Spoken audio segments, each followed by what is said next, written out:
Uang, adakah di antara kalian yang tidak mengenal uang? Bahkan ada pepatah mengatakan bahwa uang bukan segalanya, tetapi segalanya butuh uang. Ya, mungkin ungkapan tersebut memang ada benarnya. Uang merupakan alat tukar yang digunakan hampir setiap orang di dunia ini. Sebagai alat tukar, uang menjadi benda yang terus diburu oleh setiap orang, dijadikan sebagai alat pertukaran, konsumsi, biaya sekolah, dan segala kegiatan lainnya. Begitu pentingnya uang, bahkan manusia tidak akan bisa bertahan lama tanpa uang. Lalu, tahukah kamu, bagaimana uang tersebut dibuat, sehingga sampai dalam dompetmu sekarang?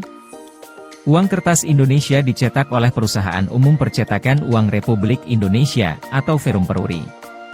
Badan usaha milik negara atau BUMN yang bertugas untuk mencetak uang di bawah Bank Indonesia.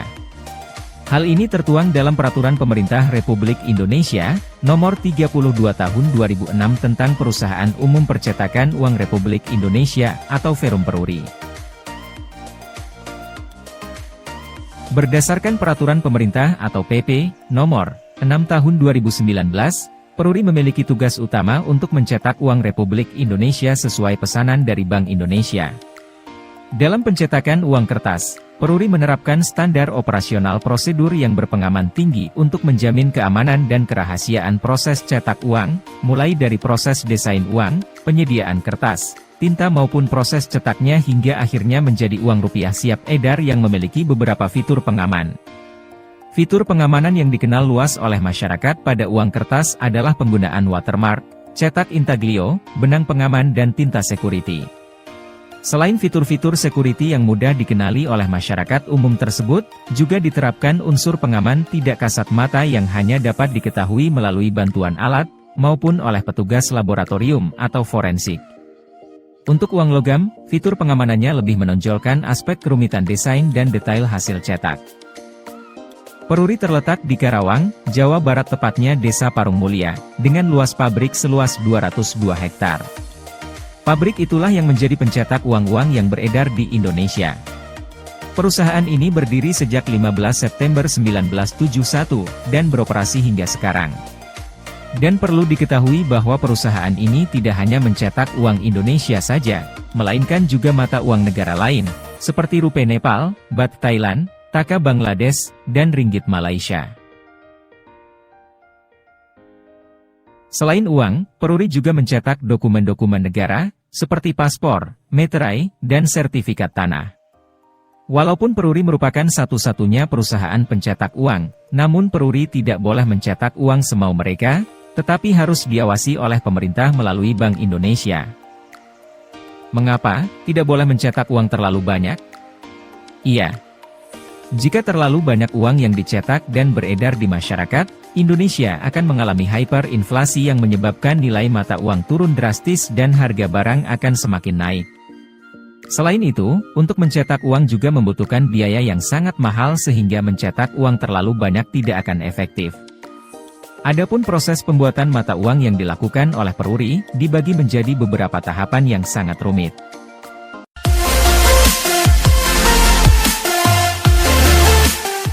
1. Mengadakan rapat dari pihak Peruri dengan pemerintah. Dalam melakukan pencetakan uang, sebenarnya memiliki beberapa tahapan.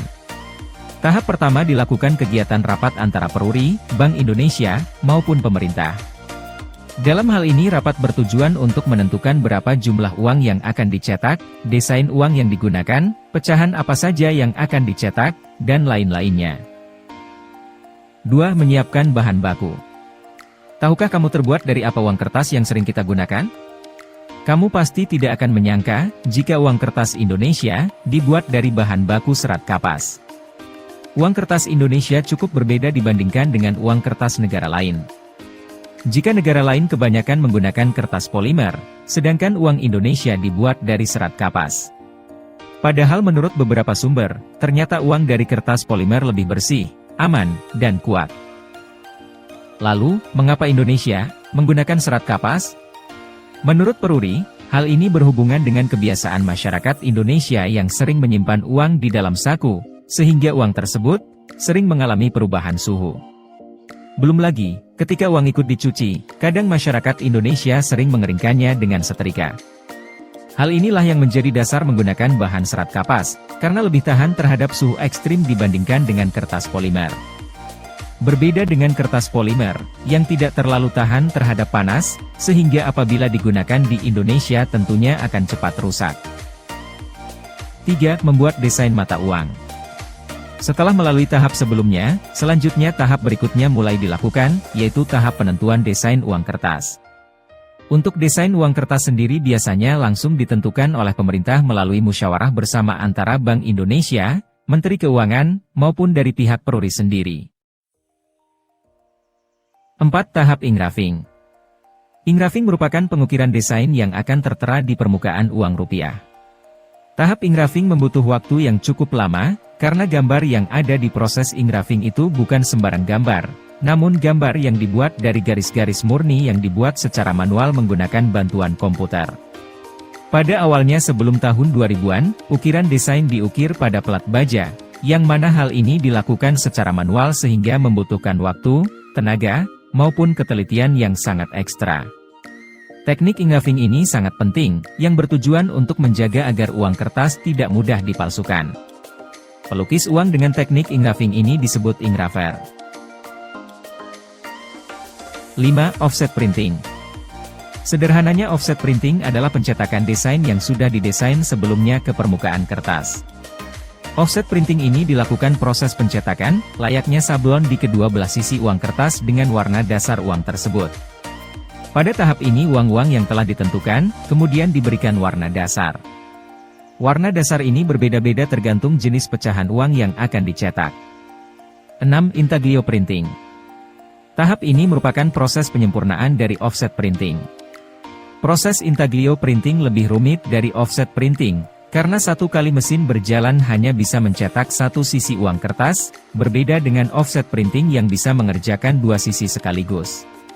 Selain itu, pada tahap ini juga digunakan untuk mencetak hologram pada uang kertas. Pada tahap ini harus dilakukan dengan sangat hati-hati, dan setiap kali proses harus menunggu tinta kering agar warna tidak pudar atau kotor. 7. Penyimpanan dan inspeksi. Setelah selesai tahap sebelumnya, selanjutnya dilakukan tahap penyimpanan agar tinta pada tahap sebelumnya benar-benar kering. Selain itu, pada tahap ini bertujuan untuk melihat apakah uang layak edar atau tidak.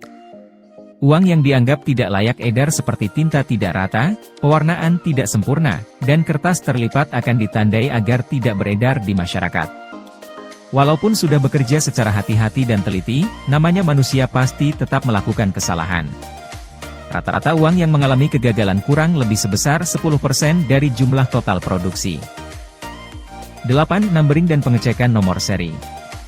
Setelah itu, proses selanjutnya adalah proses numbering atau pemberian nomor pada uang yang telah dicetak, kemudian kembali lagi dilakukan inspeksi atau pengecekan, manakala ada uang-uang yang salah cetak nomor seri atau memiliki nomor seri yang sama, akan dipisahkan agar tidak beredar di masyarakat.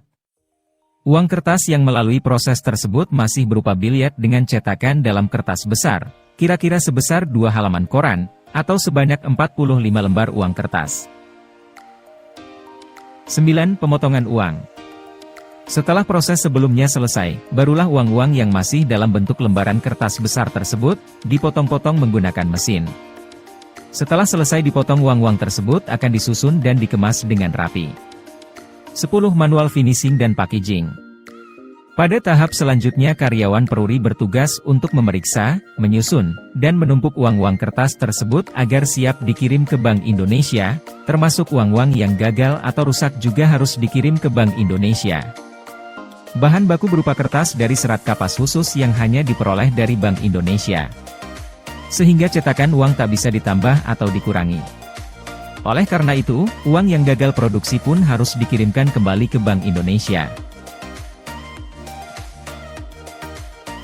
11. Distribusi. Setelah uang dicetak oleh Peruri, selanjutnya uang tersebut dikirim ke Bank Indonesia, dengan pengamanan yang ketat. Selanjutnya, uang-uang tersebut akan disalurkan oleh Bank Indonesia ke 44 kantor perwakilan yang tersebar di seluruh wilayah Nusantara, yang menjangkau hingga daerah terpencil. Sehingga pada akhirnya uang-uang itu sampai di tangan kita dan dipergunakan untuk proses transaksi. Nah, jadi seperti itulah proses pencetakan uang hingga sampai ke tangan konsumen. Jadi, bijak-bijaklah menggunakan uang, sebab uang selain membawa kebahagiaan, uang juga bisa membawa kesengsaraan.